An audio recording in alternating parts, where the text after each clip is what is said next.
it maybe wasn't worth it to do it like this. Greetings, everyone. I'm glad to be here, and I'm glad that you are here.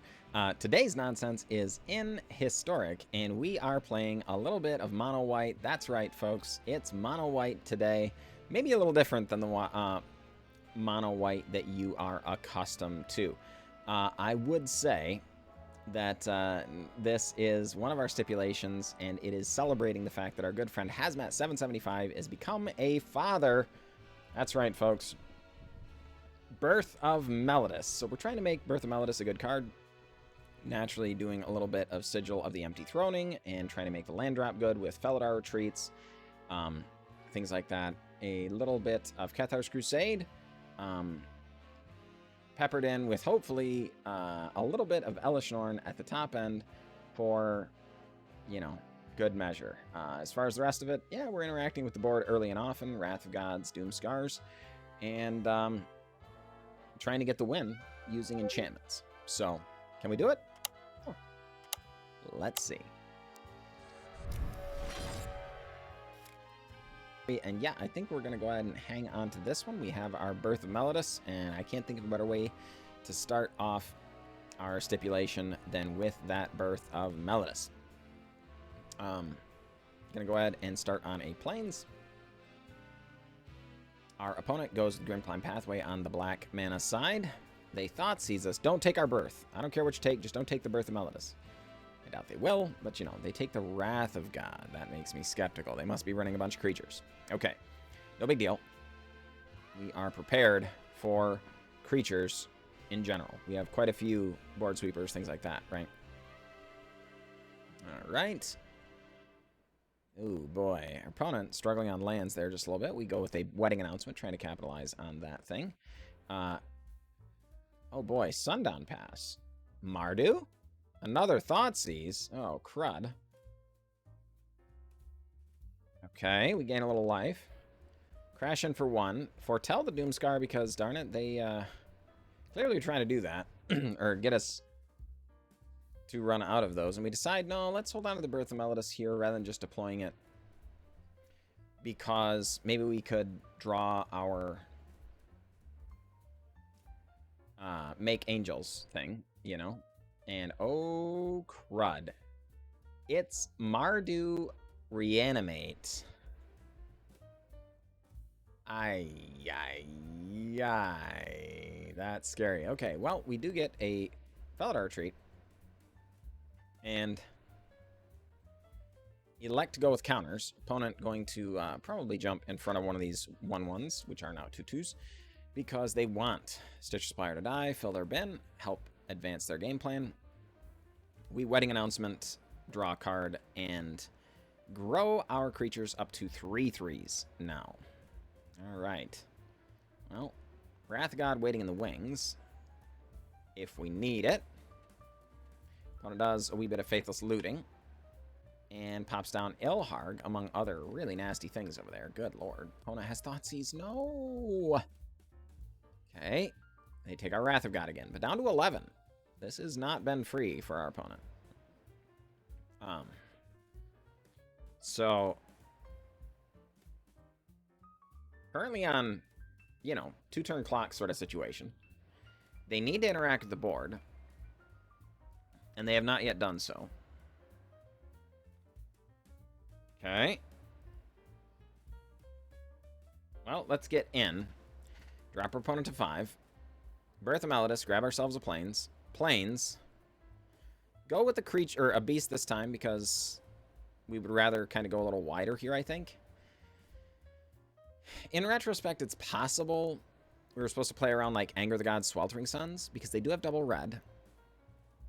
But considering they're running double white also, it seems unlikely they're running the soft removal, the damage-based sweepers. And if they're running any sweepers at all, they'd run their own, or the white ones. So, turns out, doesn't matter. We got them. GG, opponent. GG. All right, folks, here we are up against double teamed. Good luck, double team. We're going to start on a Plains. Opponent goes with a Thraben Inspector. Okay. Well, we do have a board sweeper for this. Opponent has Gingerbrute. Legion's Landing. Good lord. It's 1-drop tribal over there. They're getting in early, getting in often. We go with Restoration of Eiganjo to get a Plains. Why would you do that? You're, going to be sweeping soon. Well, that's just it, right? We know we're going to be sweeping soon, so not a big deal. Oh my goodness, they have all that glitters on Esper Sentinel? There's no way that was right, opponent.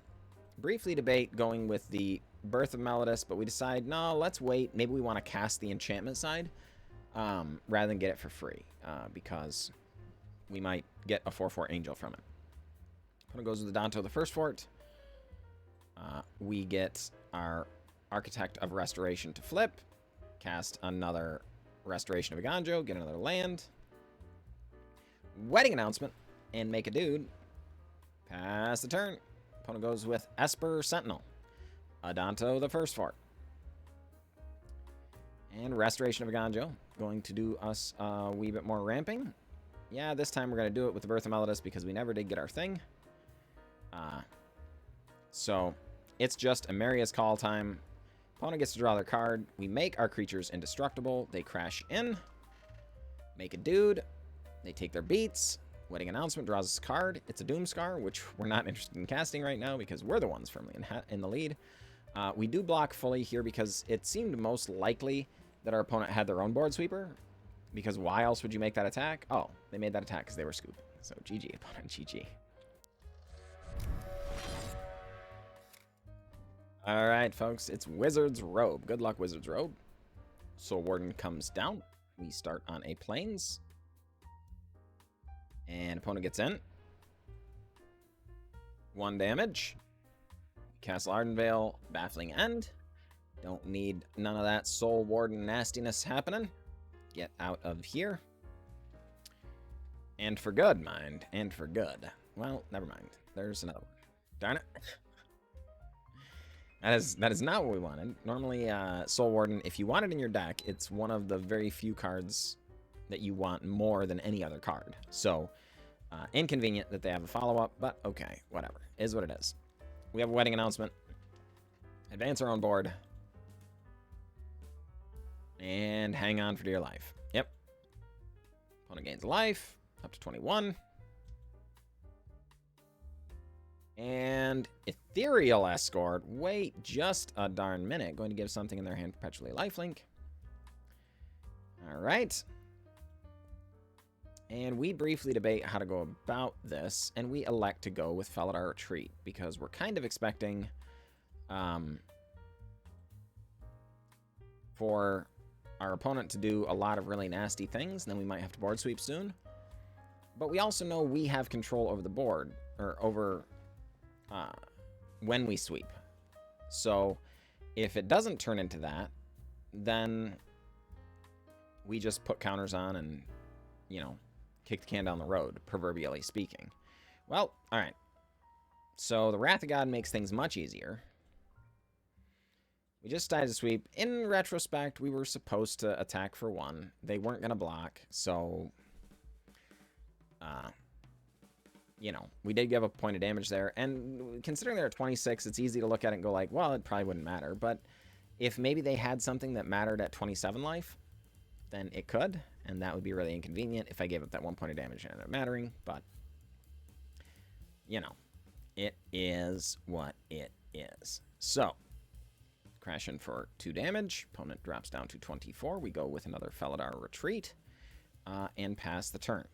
Why do we do that? Well, because we have several ways of fetching land out of our deck right now, and we just didn't want to give up any of that sweet, sweet value. And we were kind of thinking we might have to sweep soon. If we don't have to sweep soon, then we just want to go way over the top. So, as it turns out, they do cast something that is threatening enough that we're like, we might need to sweep.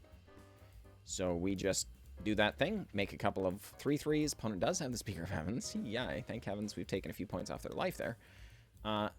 We then decide to go and get a little bit of lettuce. And briefly debate putting counters on. And then decide, no, we would still like to go wider here. So just make a cat. make a cat, wedding announcement, draw cards, then we can also draw with the clue. It really feels difficult to lose from here. I was going to say, we would like to see a board sweeper here just to make sure, because the only way I could possibly see losing is maybe if they give an Ajani's Pridemate lifelink or something and it's crashing in for like 16 a turn or something, lifelink.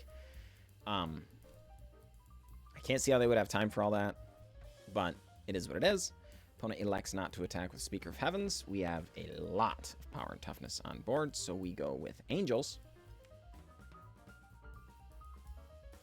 And then counters and counters.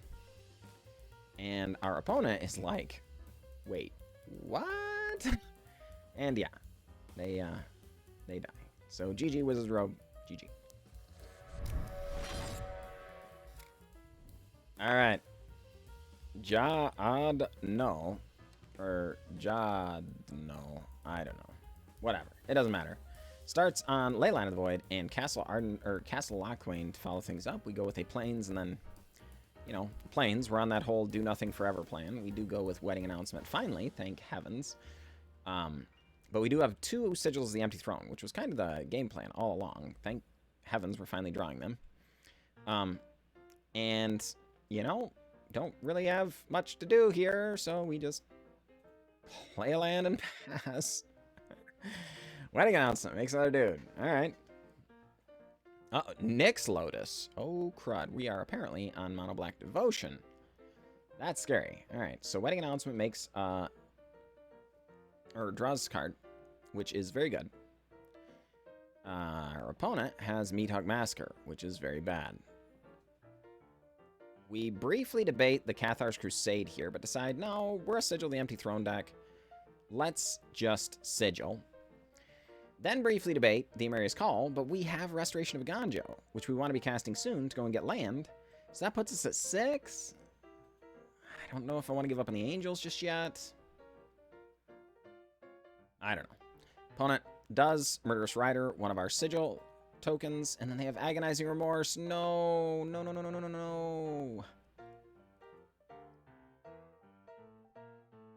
Get rid of our Cathars Crusade, which not thrilled about, but is what it is. So we draw Birth of Meletis for the turn. Briefly debate whether to Wrath or Birth. We go with Wrath because why give them that angle of attack there and just get our land with Birth, make a couple of 5/5s, and pass the turn. Keep in mind, our opponent does have roughly 1,000,000 mana because of the Nyx Lotus. Blood on the Snows gets back Shambling Ghast.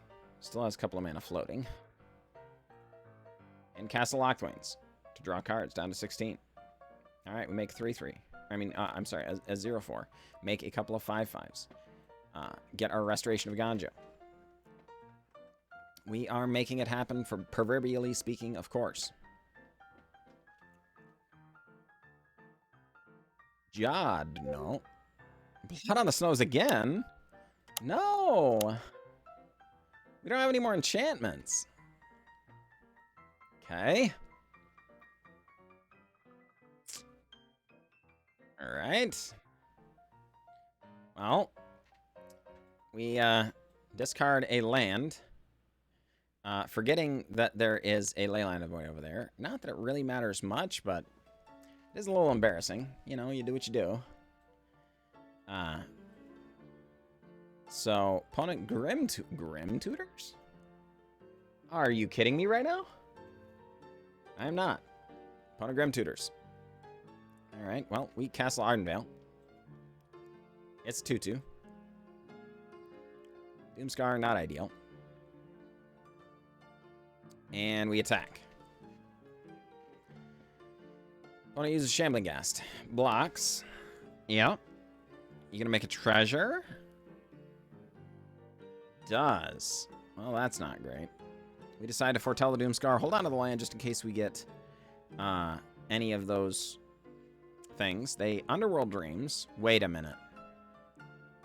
Here, into the abyss. It's a combo! And we are dead. GG, opponent. GG. You got us.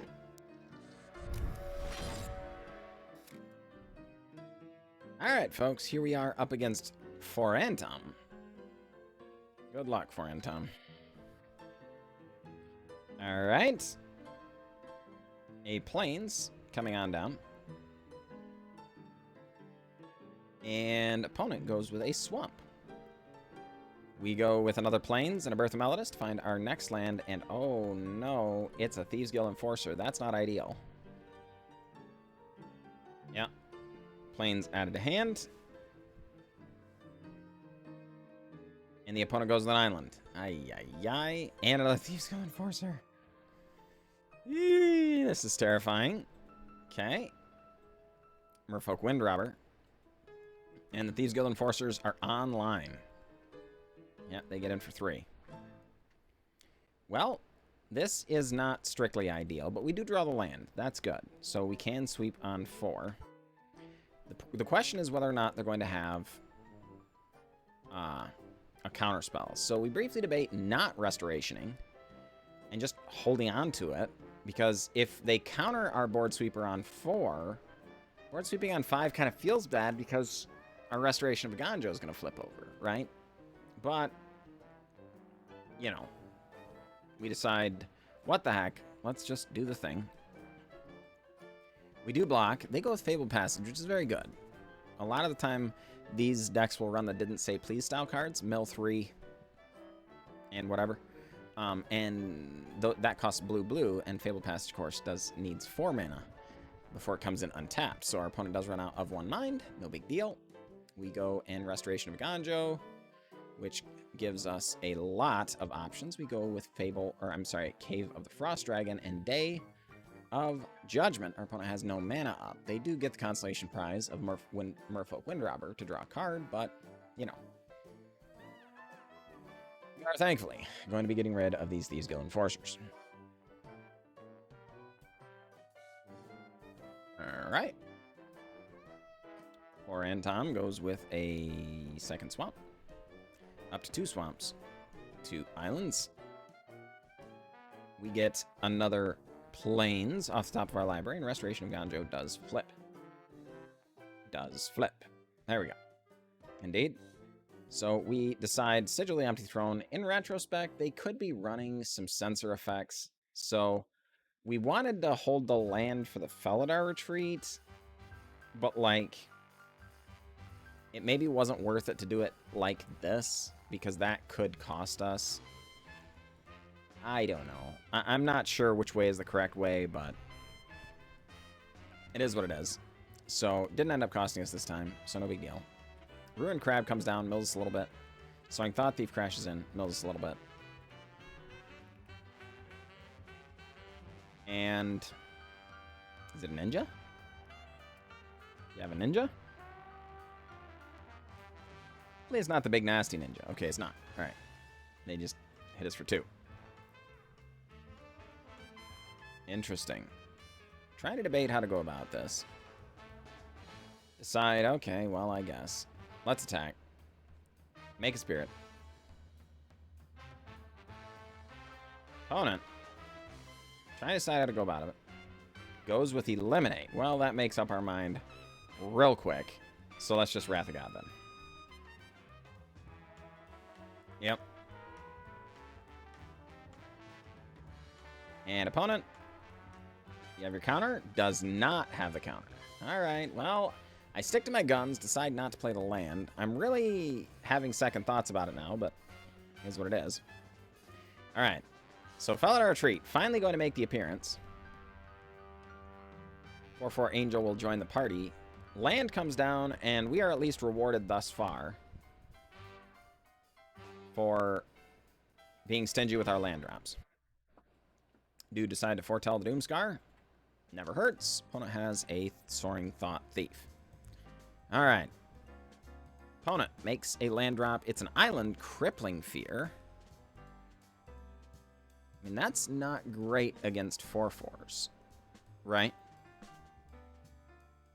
They name Rogue, naturally. I was hoping they'd name Angel. They didn't. Turns out they want to try and win, so is what it is. But Merfolk Windrobber comes down. We choose not to block because we're not in that dire strait, right? So we cast Baffling End. Sigil the Empty Throne creates a 4/4.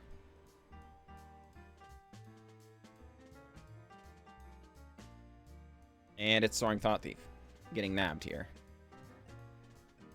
Then we go to combat and crash in. Opponent, do you want to chump here? They do. Just draw a brand new card. We then decide, yeah, let's just go in. Make a couple of angels, get a land drop ready for next turn, and we are ready to go, folks. This is going to be a lot of damage. There's another Merfolk Windrobber. And the Ruin Crab. Well, doesn't seem likely that they're going to kill us with damage, but killing us with milling, that could happen. So Restoration of Eiganjo. We elect not to discard anything. Just Castle Ardenvale. Make a dude. Oh, darn it. Clicked the wrong one.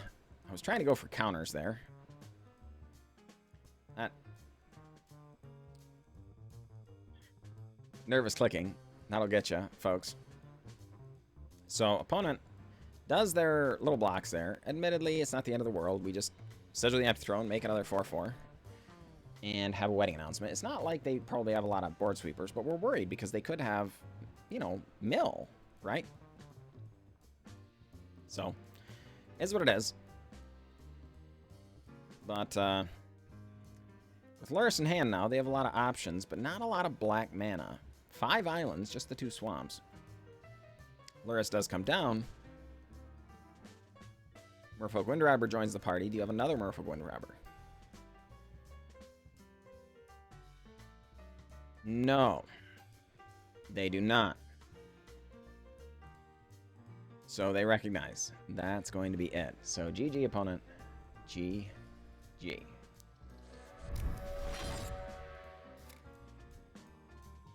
Alright, folks, here we are up against Azalon. Good luck, Azalon. And, you know, I mean, this is fine. As long as they have creatures, we have board sweepers, so this can't be bad. Considering they're on Lurrus, it's a pretty safe bet they have creatures. Oh, crud.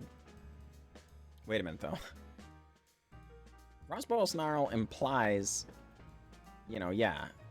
Is it style stuff? Wait, Jeskai style stuff? What is going on over here? They do not flip the Delver, thank heavens. And Dreadhorde Arcanist. Ay, that's bad. Please no Spell Pierce. Please no Spell Pierce. Doomskar. And it does resolve. Okay, thank heavens. Alright. We're in business, folks. We're in business. In fairness, we did draw another board sweeper. There aren't that many board sweepers here, folks, so we won't be drawing very many more, I can tell you that. Alright, well, Clever Lumimancer joins the party. Adds Lurrus to hand. Okay, well, fine. We're just going to go ahead and Felidar Retreat. Again, folks, we control when we make those creatures. So if we can sweep, sometimes being able to follow it up with a land is really nice. We're the first back on the board, you know? We did elect to leave the Clever Lumimancer alive, which, you know, could be a mistake. They do Sacred Fire us, and just attack for 2. Okay, down to 15. That's reasonable. Briefly debate, like, just, do we Wrath of God here? What do we do, right? Eventually we decide on Birth of Meletis, just to be mana efficient. Again, get to be first back on the board. That's always nice. But it's, you know, it's a very low commitment. We committed a land drop, essentially, so we make it 2/2. If our opponent decides to commit the Lurrus, they have a larger commitment, right? Well, they're not committing the Lurrus for some reason. I'm not entirely sure why. So we just decide to make another 2/2. Sacred Fire on our face, down to 13. That is questionable. Opponent considers. Not sure why they would do that. You know? Alright, well. Castle Ardenvale. Do the ditty. Alright, well. We decide Field of Ruin. Yep. Get a land. make a cat. And we got to go to full control here so we can put counters on. But we need to make the dude first. Yep. Or bell token, so the chick, I guess. Deal 8, opponent down to 14. They're doing some kind of Jeskai spell thing, but I don't know why they didn't commit the Luris before. It's just very weird to me. I wonder what they have up their sleeve and why they wouldn't commit the Luris. Making me wonder if maybe they have, like, you know, board sweepers or something they were hoping to draw, like Anger the Gods or something. But man, oh man, we're crashing in for 25 million damage now. This way behind, and they decided to scoop it up. So GG, opponent. I don't know what they were doing, but GG.